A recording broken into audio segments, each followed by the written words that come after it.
Hi guys, let's check. We have screw in a fairly new tire, and let's check if the cheap repair kit from Temu, whatever it calls, will actually work. I purchased it, I don't know, less than quid probably, maybe 1 quid or something. Let's see how it works and if it actually will seal the hole. So what we have in the kit? We have these stripes, I don't know how to call them properly, with it, like kind of sealant.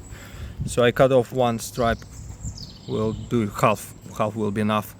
So with this thing, you're gonna push it in, and when you take it out, it will cut itself and stay inside.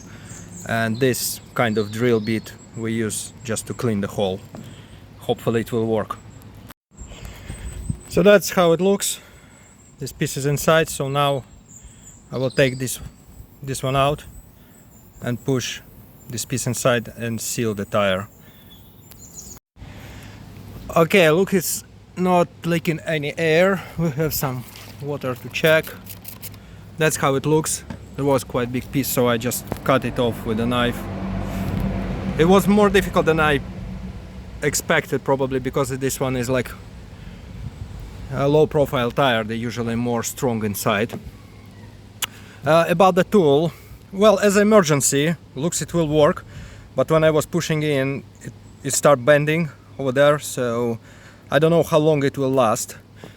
So let's keep it eye for some time now, and I will give you some update later. If it will start leaking, I will let you know. If it will hold the air inside, I will keep it as it is. And yeah, as emergency on the road, for example, so far I can recommend this kit or any cheap kit. So far it's alright. Hopefully it will hold.